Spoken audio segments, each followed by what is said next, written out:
Hi Dr. Carr, thank you ever so much for joining us at the Identity Water event. If you could just introduce yourself and what your organisation do really. So my name's Carl Hensman. I work with Bill and Melinda Gates Foundation out of the Water Sanitation and Hygiene Program. Fantastic. What strategy or strategies are Bill and Melinda Gates Foundation employing in introducing new innovative solutions to address the sanitation challenge?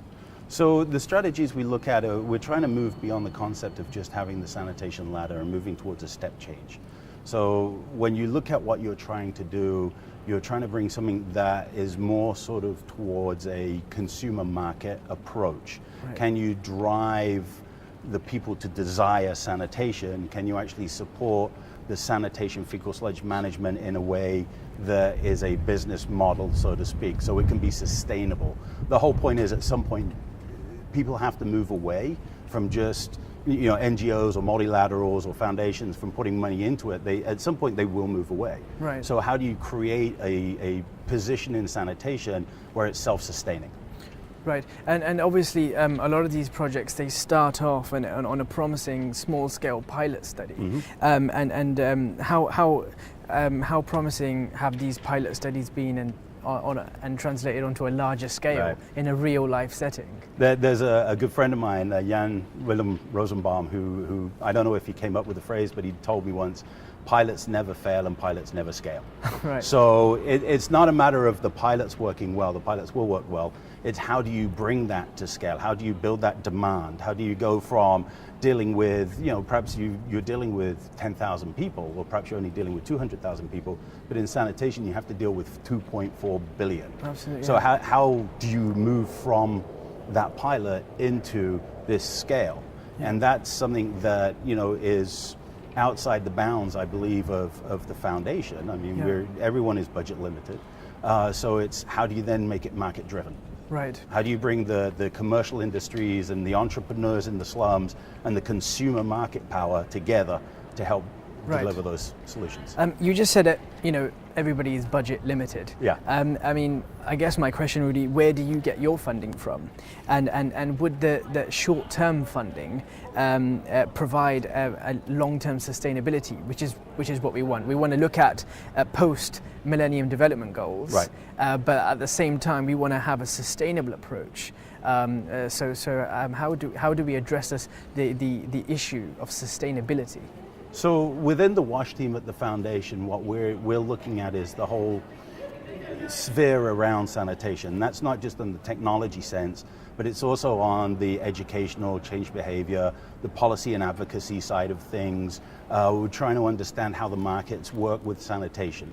And a lot of it is around using our funds to catalyze what we're doing, and so that we can move towards that more sustainable model we've been talking about. Absolutely. And given the intractable nature of WASH issues, is a multidisciplinary approach one you foster? And perhaps is there anyone in particular that you would like to collaborate with in the near future? So you have to. It's got to be cross-cutting. We spend way too much time in silos. And it's not, within WASH, it's not just going to be WASH. It's also going to be, as here at the NTD, as WASH, it's going to be, as we're seeing here at the ISNTD conference, it's going to be looking at how WASH works within sort of the stopping the propagation of diseases. It's how WASH works with nutrition. It's how WASH works with agriculture. So it has to be multidisciplinary.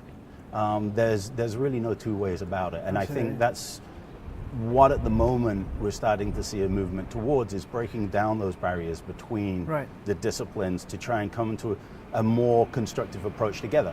It's a very, very complex problem, very complex, and there's no way that one sector can deal with this problem by itself. So. What, in your expert opinion, is the most challenging element of creating a disruptive and business sustainable approach in combating tropical diseases? In combating tropical diseases, that's a good question. I was going to go straight into the sanitation side there. I don't know.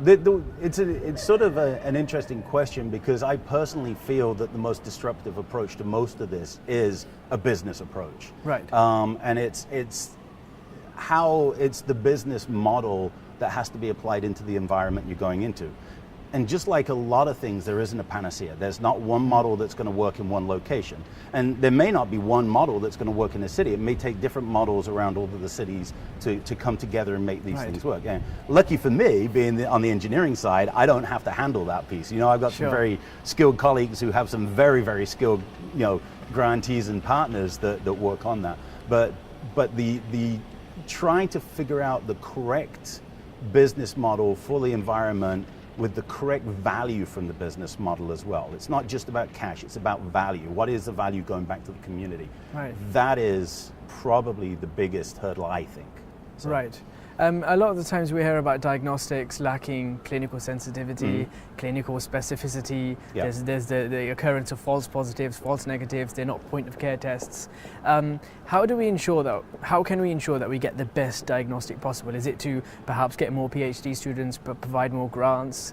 You know, what would be the best possible strategy? So that's actually, I mean, you're sort of answering the question yourself there. Yeah. I mean, I don't think I can point to a diagnostic system globally for anything that didn't come out of an R&D environment that may have propagated from a university or a national research lab.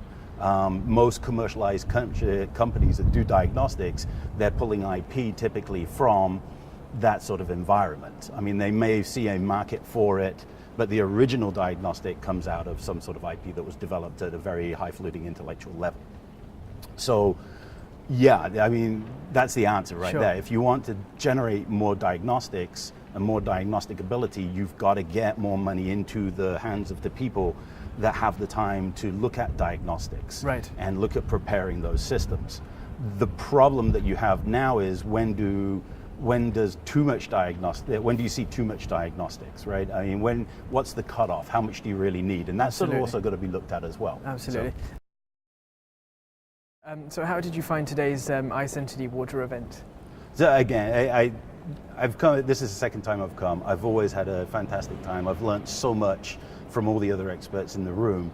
I'm a bit of a fish out of water. I'm an engineer. I'm not an epidemiologist. I'm not in the medical profession. So you know, it's just a very educational experience for me. It is something that what I am seeing in these 2 years is that we're starting to see a cross change of information that's starting to break down the silos that we were talking about. So I'm hoping that carries on and we can move to a position where we are not myopic in our own subjects. Absolutely. So. Well, one of our main ethos at iCenterD is to progress through partnership, so we're glad that we can facilitate it. Thank you ever so much. No, thank you very much as well. Thank you so much. Thanks.